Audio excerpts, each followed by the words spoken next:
Hey everybody, and welcome to our previews for Double Master Set 2022 for Magic the Gathering. So want to go over, before we jump right into this, I did want to talk about what Double Masters is. This is a release of cards that are already in the set, or already in Magic, so this is a set of reprints. There are a lot of valuable cards in this set, so there's a lot to be excited about. They've not gone over everything that's going to be in this set, but definitely enough to get our mouths watering. So I do want to get into it with talking about some of these cards I haven't actually seen, some of the more valuable ones I have seen. So some of these cards that are not as valuable, I might talk a little bit about what I think about the card, just because I haven't had a chance to see them in Magic the Gathering. But they do already exist. And then if I come across a card that's really valuable, which we'll come across a lot of those in the set, what I'll be doing is I'll talk about what its value goes for right now. And one of the benefits to having these valuable cards in Double Masters, of course, it does drive up the cost of the packs and any events involving these packs, but it also drives down the price of these cards that are being sold through third-party sites. So that way we can buy a card that normally is like $100. We might be able to buy it for like $80 or maybe a little bit less. So it is an effort to bring down the price on these cards, and they're also doing some really beautiful art on some of these cards in terms of foil. They have this foil etched borderless that they'll be doing. It's a really cool like they showed it to us on the MTG Weekly. It looked beautiful. So with all that being said, I'm going to go ahead and jump into this, and we're going to start with the white cards. So we have Enoch Bonken. This is a 2-mana 2/1 dog soldier creature. I've never seen this card before. It's just a common. It has Outlast, so for 2 mana you can tap and put a +1/+1 counter on the creature, but you must do so as a sorcery. And then each creature you control with a +1/+1 counter on it has first strike. Definitely has some synergy with cards that have come out recently and decks that proliferate and stuff like that. So I can definitely see the value of a card like this. It doesn't seem exciting, and it's not one of the more valuable ones. A lot of these white ones ended up not being super valuable. I think we have one card that they previewed so far that is really like on the valuable side. So next one is Doomed Traveler. I've seen this one a lot. This is a 1-mana 1/1 human soldier. When it dies, create a spirit with flying. It's really good with spirit decks. It is very annoying because it's sticky. So you think you get rid of it, and then there is the 1/1 spirit, and now it has flying. It almost upgrades the card to kill it. Next we have God's Willing. So this is a 1-mana instant. Target creature you control gains protection from the color of your choice until the end of the turn, and then scry 1. So this is a pretty good card. I've not actually seen this one before. As far as it's not super valuable, there are better instants, but for white, this is a really good way of protecting a card that you have. And giving it protection at instant speed can fizzle out targets that are ability-based, spell-based, whatever may be the case there. So this Scry 1 is just a nice little added benefit to the card. For 1 mana, I definitely think this is a worthwhile card to run. Momentary Blink. This is a 2-mana instant. Exile target creature you control and then return to the battlefield under its owner's control.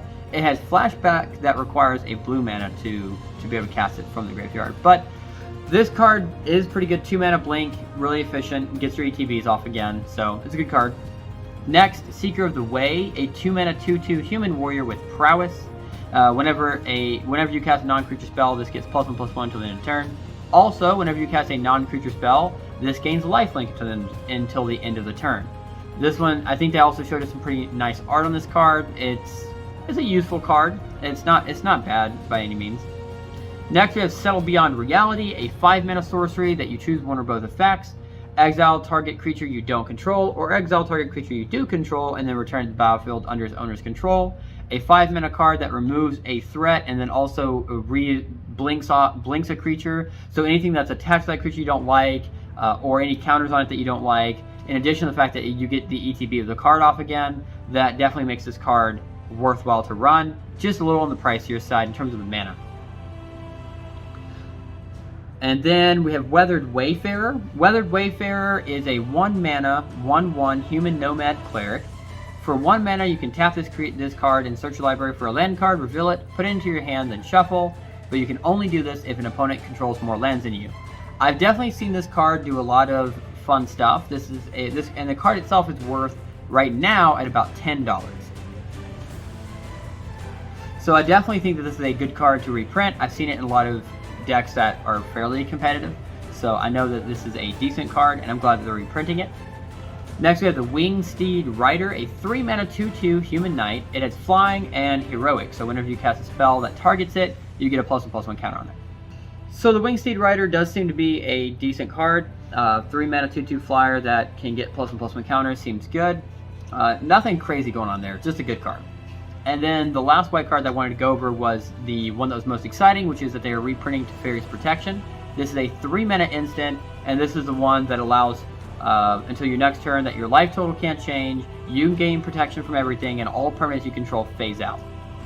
And then of course you exile the spell afterwards. But this is a really good card because when this hits the board on a stack, then pretty much anything that's happening at the time that's affecting you just doesn't happen.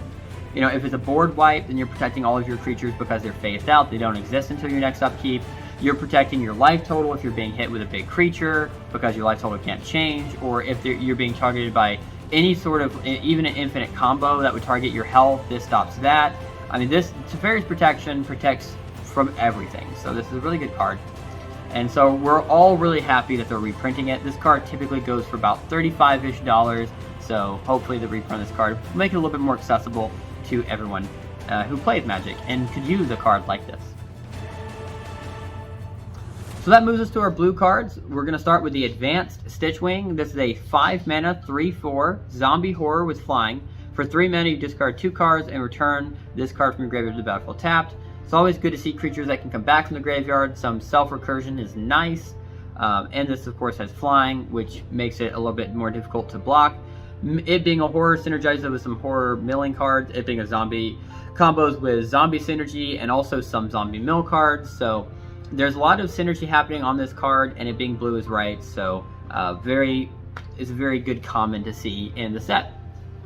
Next we have the Aethersnight, 6 mana 4/4 elemental. When this enters the battlefield, return target non-land permanent to its owner's hand, and it can evoke for 3 mana where you cast it for its evoke cost. If you do that though, it's sacrificed once it's reached the battlefield. So it can still have its ETB and then goes away, but for a 6 mana return a non-land permanent to its owner's hand, it's not super great. Next we have the Deep Analysis. This is a 4 mana sorcery. Target player draws 2 cards, and it can flash back for 2 mana, and if you pay 3 life. So drawing 2 cards off of 4 mana is a mana pricier than I'd expect you to have to do that with, but the flashback 2 mana, pay 3 life, and draw 2 cards is pretty good. So I think the card itself has some ups and downs to it, and card draw is card draw, so you're not always picky about where you're getting it. Next we have the Ingenious Scab. This is a 3 mana 2/3 zombie horror with prowess again, and it has, for 1 blue mana, it gets +1/-1 until the end of the turn. Definitely think that this card is okay. It has zombie synergy, it has horror synergy, but I'd say aside from the synergy on Ingenious Scab, I think that it's just a good common. Next we have Muldrifter, which is a 5 mana elemental. It's a 2/2 with flying. ETB, you draw 2 cards, and it can also evoke for 3 mana. So 3 mana draw 2 cards makes a bit more sense. But getting a creature on the board for an additional 2 mana makes this creature a 2 mana 2/2 with flying, which is standard. It's not bad. And finally we have Thought Scour, a 1 mana instant. Target player mills 2 cards, and then you get to draw a card. So it's a really good card, and it's also a reprint that it's not super valuable or anything. There was nothing really valuable in the blue set so far that we've seen, but this card, out of all the cards we've reviewed today, I think this is the one that I'm most excited about because it can do this at instant speed, draw a card for 1 mana, and it does something else like target player milling 2 cards, which can be yourself in a self mill, which we've seen some synergy with lately. That moves us to our black cards. We don't have a ton to go over, but what we do have are good cards for sure. We start with the Balustrade Spy, a 4 mana 2/3 vampire rogue with flying, and ETB. Target player reveals cards from the top of the library until they reveal a land card and puts those cards into the graveyard. Very efficient mill card. For 4 mana, you're getting a 2/3 flying, which isn't fantastic, but if we just assume that 3 mana of the stats was meant to be for that, 3 mana was meant to pay for the stats, then it's a 1 mana, someone gets a mill until they hit a non-land card. So or a land card. So I definitely think that this is a good card to be able to run in a mill deck, and it being a rogue makes a lot of sense for milling. it being a vampire makes sense for it to have flying. So all those things, they go together really well. Next we have the Eye Blight's Ending, which is a 3-mana tribal instant, so it's an elf instant. Destroy target non-elf creature. We've seen this card around. It's not bad. It's not bad as far as removal goes for elf cards. So I'm definitely thinking that this is a card that is worth reprinting. Next we have the Seeker Squire. This is a 2-mana 1/2 human scout that when it enters the battlefield, it explores. So you reveal the top card of your library, put it into your hand if it's a land. Otherwise, you get a +1/+1 counter on the creature, and that card goes back on or you can put it to your graveyard. So it's almost like surveilling. Again, a good card. I've seen it around. Next we have Unearth for 1 mana. We've seen some another alternative art for this card as well, which looked really good. But I gotta say, the original art, the art that they're reprinting here, looks amazing to me. It kind of looks like a xenomorph crawling out of like a sulfur cave or something. But it's a 1-mana sorcery. Return target creature card with mana value 3 or less from your graveyard to the battlefield, and it cycles for 2 mana. It's a good card. It's not worth a ton, but it itself is a good card. Then we have the Vampire Sovereign. This is a 5-mana 3/4 Vampire Noble with flying, and it ETBs. Target opponent loses 3 life, and you gain 3 life. Not bad. It does something when it hits the board, which is fun, so it synergizes well with Blink cards. Not really sure that Noble has a whole lot of synergy, but I've never run up against decks that run a lot of Nobles. So I wanted to say some of the best ones for last on the Black here because they have some of the most valuable cards that are being reprinted. So I'm going to start with the Liliana, the Last Hope. We've already seen this in the previews before, so this isn't a huge surprise. They sneak peeked this a while ago. This is a 3-mana Planeswalker. It's one of the better Liliana ones. So it enters with 3 loyalty, and it's the one that it has the +1, up to 1 target creature gets -2, -1 until your next turn. It mills things. It lets you get zombies out as you know would be normal with Liliana stuff. The card itself, it goes for a bit. This card is typically worth about $20 right now, so it's really nice that they're reprinting this card. That way we can see some more Lilianas out there because she's one of the cheaper ones to get out and she does some cool things. So I'm pretty excited to see this one coming out.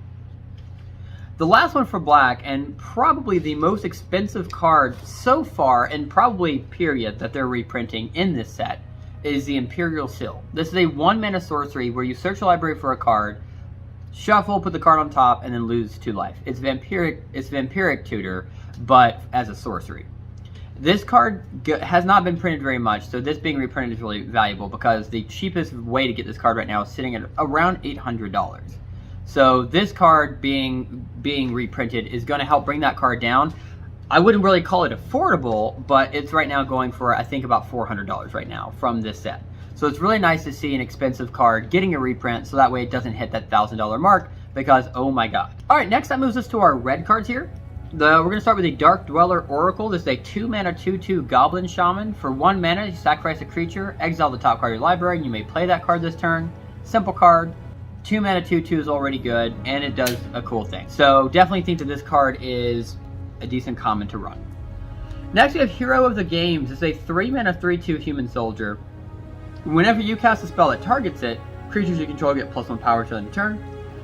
It's a solid card, works well with a white-red merging deck, so I definitely think that this is a card that is worth running as well. Stat lines are a little bit weird for 3 mana, but it's not a bad card. Next we have the Pirate's Pillage, which is a 4-mana sorcery. As an additional cost, you have to discard a card. You draw 2 cards, create 2 treasure tokens. So it's a slower version of Big Score, same mana cost. So I'm not as excited about this card because I happen to think that Big Score would be better. That being said, I do understand that 4 mana keeping it open for drawing doesn't make a whole lot of sense. But there's a lot of things you want to keep your mana open for in a red deck. So keeping it open for a Lightning Bolt or some other damage response that you have on the board, I think it's worthwhile. And should you not need to use the damage spells, then you can use that mana on your last opponent's end step to get that card draw you're looking for. Next we have Rift Bolt, which is a 3-mana sorcery, deals 3 damage to any target, but it can suspend for 1 red mana, and it suspends for only 1. So it's a Lightning Bolt, but a lot slower. Definitely not excited about this card. Yeah, not as excited about Rift Bolt as I would be for, say, Lightning Bolt. I think Lightning Bolt's a classic, and it does 3 damage at instant speed to any target. So next we have the Stormfleet Pyromancer. This is a 5-mana 3/2 human pirate wizard with raid. and it enters the battlefield. If you attack this turn, then this deals 2 damage to any target. Yeah, I'm not really all that excited about it. I think that what's really good about this card is Human, Pirate, Wizard, so it synergizes with so many different types of decks, but I think that otherwise it's not, I don't think it's that great of a card. So as always, I did save the best red for last, though they did already make this a big reveal that they are reprinting Dockside Extortionist in this set. Today is a 2-mana 1/2 Goblin Pirate. This ETBs creates treasure tokens based on the number of enchantments and artifacts that your opponents control. So this definitely goes off pretty hard, and especially in a commander format where you're playing against 3 other opponents, this can create you a ton of treasure tokens should you play your cards correctly. The card normally goes for about, I have it here as a typically about $50 card, so definitely a reprint of this card is necessary, and I think will help drive that card price down to something more affordable for everyone else. Alright, next we have the green cards. We had a couple of different expensive cards in this one, so I'm going to go through them in the order that I have written them down, so that way I don't lose track of any good cards here. So we're going to start with the Allosaurus Shepherd, which is a 1-mana 1/1 Elf Shaman. It's a spell that cannot be countered. Green spells you control cannot be countered. And for 6 mana until the end of your turn, each elf creature that you control has a base power and toughness 5/5 and becomes a dinosaur in addition to its other creature types. This is a pretty good card and typically goes for about $30, so I can definitely see this card being in need of a reprint, making it more accessible for anyone else who's running maybe an elf/dinosaur deck or just an elf deck that wants to buff up their elves. Next we have the Annoyed Altasaur. It's a 7-mana 6/5 dinosaur with reach and trample, and it has Cascade. And Cascade's a really good ability for especially a high cost spell like this. You reveal top cards, well, you technically exile the top cards of your library until you hit a spell that costs less than the amount of mana you cast this spell with. And once you do, you may cast that spell without paying its mana cost, and all the other cards that you reveal just go on the bottom of your library in a random order.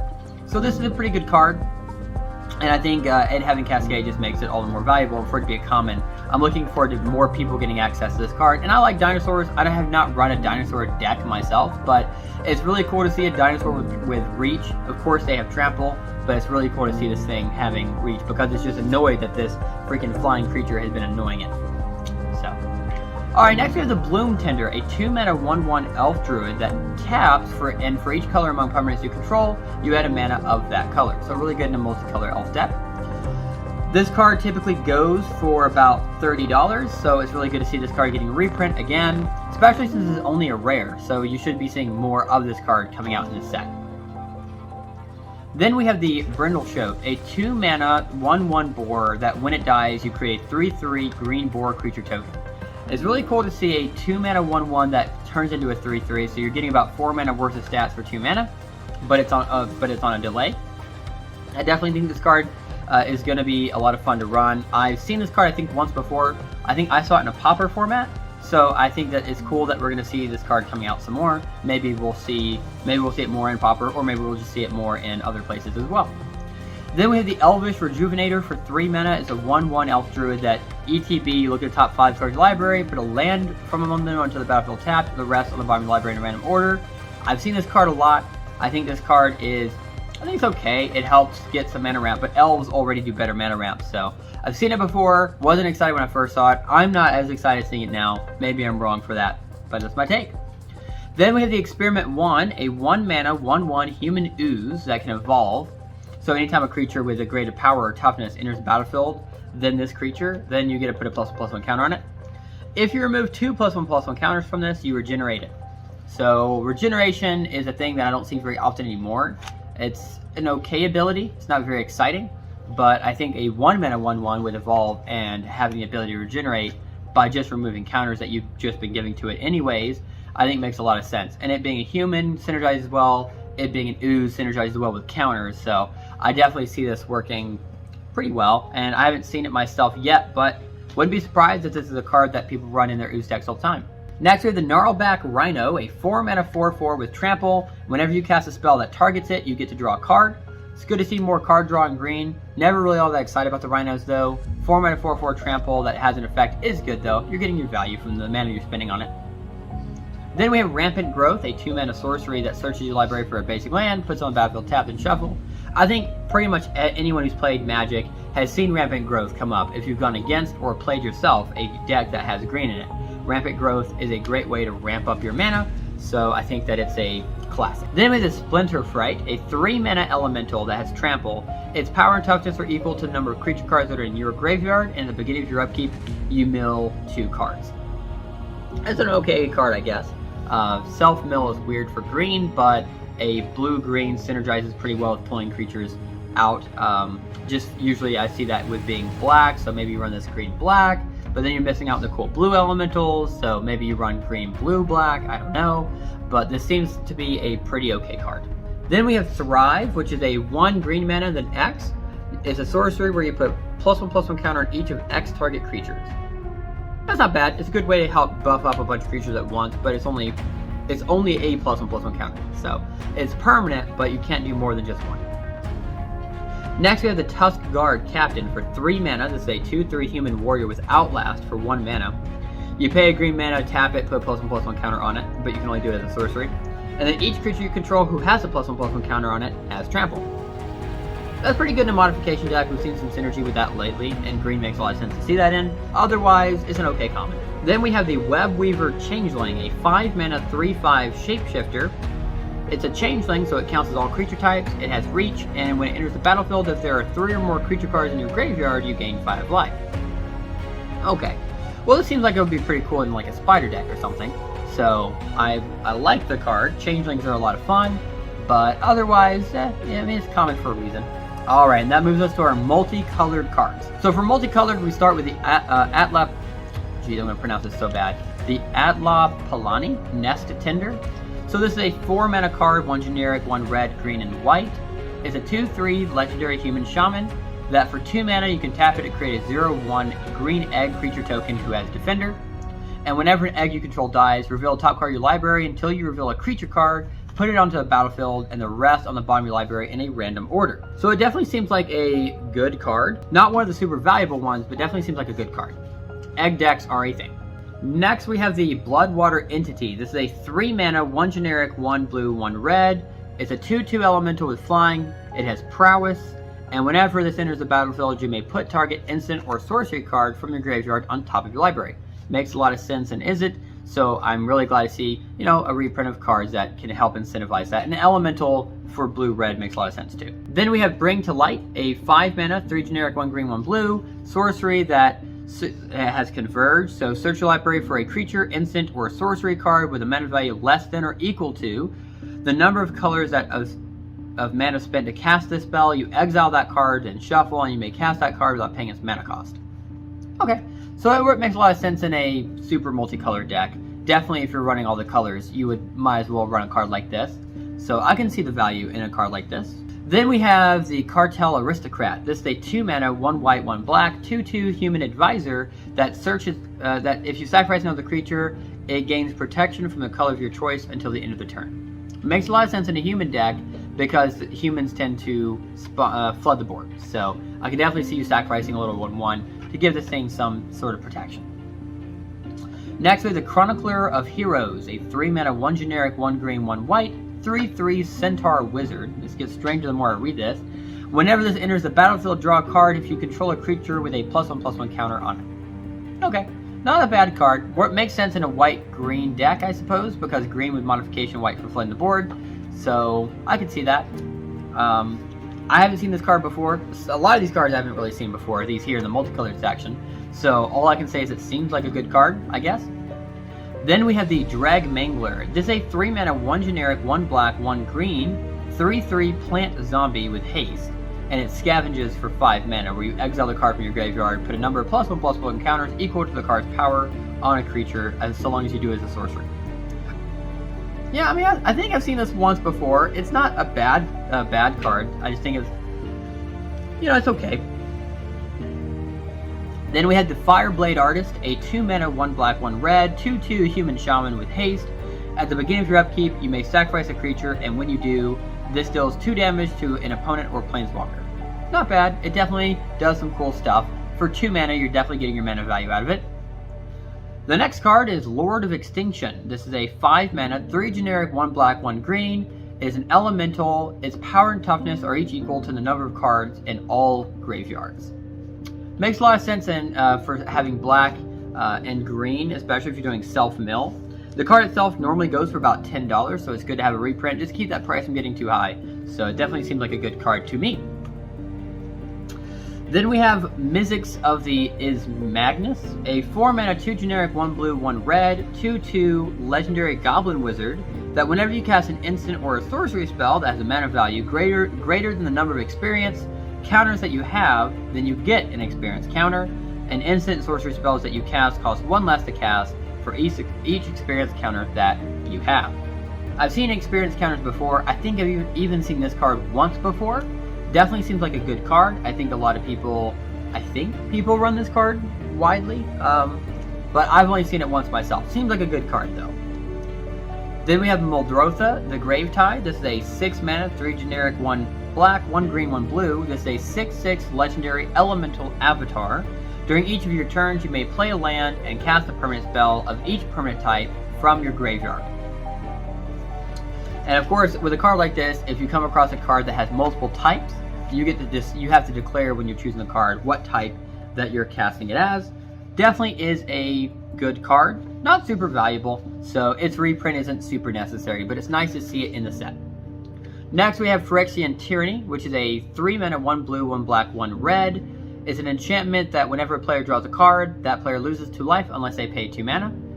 It's a good card to run, especially in a blue, black, red mixture deck. I definitely think it makes a lot of fun with mixing with the Maestros, which we already have seen come out. They're the newer set. This card itself has already been out, but it's cool to see this card. Next, we have Wrenn and 6. This is another early one that they showed us. It's a red-green Planeswalker. +1 loyalty is to return up to 1 target land from your graveyard to your hand. It also deals damage to a target for minus loyalty. And then also its emblem is that instant sorcery cards in your graveyard all have retrace. So it's a really good card, and it's nice to see the reprint because currently this card goes for about $70. So it's definitely a necessary and worthwhile reprint in this set. That moves us to our colorless. Right now we only have 2 that they really showed us. We have Coast Like the Butcher of Truth. This is a 10-mana Eldrazi. It's a 12/12. Upon cast, you get to draw 4 cards, and it also has Annihilator 4, and as with the other Titans that we've seen back in the day, if this is put into the graveyard from anywhere, you shuffle your entire graveyard into your library, which is cool. Card goes for about $65-ish right now, so it's definitely nice to have a reprint on the card. The other one that they showed us is Ulamog the Infinite Gyre. This is an 11-mana 10/10 Eldrazi. Upon cast, you destroy target permanent. It itself has Indestructible, Annihilator 4, as does the other Eldrazi. And then this one also, whenever it's put into the graveyard from anywhere, then you get to shuffle your entire graveyard into your library. Again, this card goes for about $65, so it's really nice to see a reprint on this card as well. And hopefully we'll see maybe some other Eldrazi, but these 2 are some of the big ones that we've been waiting for reprints on, so I'm really happy to see them in this master set. Artifacts, there's no way around this. These artifacts are all very valuable, so there's not a specific order to go through here. We'll start with the fact that they talked about Mana Vault. This is a 1-mana artifact. It does not untap during your untap step. At the beginning of your upkeep, you may pay 4 mana. If you do, you untap it. At the beginning of your draw step, if mana value is tapped, you deal a damage to yourself, and then it taps for 3 colorless mana. So a lot of stuff to go over there, but the card itself goes for about $70 right now, so it's really good to have a reprint on this because there are other things that can untap artifacts that you control. So the not untapping to your untap step isn't a huge price to pay, especially since the ways that you have to untap your artifacts tend to be low drops also. So it's really good to see a way to untap this artifact. And so a reprint here means that, well, I already have my Voltaic Key, or I already have blue cards that untaps permanents that I control, or whatever the case may be for what you're running. Mana Vault, paying 4 mana to untap it, you're usually not paying that much to untap it. So it usually ends up being that you're paying 1 mana to drop it down, and you don't tap it for mana unless A, you really need it right away, and so you mana ramp into something, or you play Voltaic Key, which I believe is a 1 mana, you tap Mana Vault for 3 mana, play Voltaic Key, I think is a 1 mana card, and then tap 1 mana, which you would use one of your floating manas, tap that card to untap target permanent, and then you could tap Mana Vault again whenever you want to for another 3 mana, plus you already have 1 floating, so it ends up net gaining you mana that way. Alright, next up we have the Phyrexian Altar. This is a 3-mana artifact where you sacrifice a creature and add a mana of any color to your mana pool. I've seen this card more than I've seen Mana Vault. Phyrexian Altar does a lot of crazy things in a lot of crazy decks. Phyrexian Altar typically goes for about $65-ish, so the reprint here is definitely necessary. And it's just a good card to run. Sacrificing a creature for a mana of any color, that's worthwhile in just about any deck. In a token deck, just because, well, you have plenty of creatures, but I've seen it go off pretty crazy, where there's some combos that work with Phyrexian Altar that make me very sad. Next we have the Sensei's Divining Top. This is a 1-mana artifact that lets you tap 1 mana, look at the top 3 cards of your library, put it back in any order, tap it, draw a card, and then put this on top of your library. It's a good card, typically goes for about $50, so it's nice to see the card getting a reprint. And then finally we have the Vidalcan Orrery, a 4-mana artifact that allows you to cast spells as though they had flash. And it's a good card, and it typically goes for about $20, so it's nice to see this card getting a reprint. I've seen this card a lot more lately. I think it's coming in some of the precons for Baldur's Gate. I don't know, maybe not, but it's a good card to have. I've seen it around recently. And then finally we have some of the lands to go over here. One of them is a reprint, but there's actually one card that they're introducing in the set that's new, and we'll start with that one here. We're talking about Cryptic Spires. This is a land that it enters the battlefield tapped, and as you're creating your deck, it wants you to circle 2 of the colors of mana that are listed below the card, so it lists all 5. And when you tap this card, it adds a mana of either of the circled colors to your mana pool. So it's a good thing to include for mana fixing. It can be pretty crazy in Modern, where you're running, you pick 2 colors and you run maybe 4 of these, and so you do 4 different combinations of color generation. But also in Commander, you can decide what thing you need better fixing on. The other card I want to talk about is Cavern of Souls. This card has been crazy lately. So it's a land that enters battlefield. You choose a creature type. It taps for a colorless, or it can tap for a mana of any color, so long as you spend it to cast a creature spell of the chosen type. And what's really beneficial with this card is that if you use it to cast a creature of the chosen type, not only does it produce a mana of any color for that creature, but it also makes it to where that creature cannot be countered. So Cavern of Souls is a really good card, and typically goes for about $70 as a land. That's pretty good, and having this as a reprint I think will help drive that price down a little bit, so I'm looking forward to seeing that. That's all the cards we have to go over for today, so hopefully we've seen not all of the really expensive cards, but we've seen quite a bit, and already it's enough to get all of us excited about the Double Masters 2022. So if you have any card that you were more excited about than me, or maybe some cards that you're not as excited about, maybe you didn't want to see a reprint, definitely let us know in the comments down below. Very interested in all of your opinions, but I myself am very excited about Double Masters 2022. So, as always, until next time, later gamers.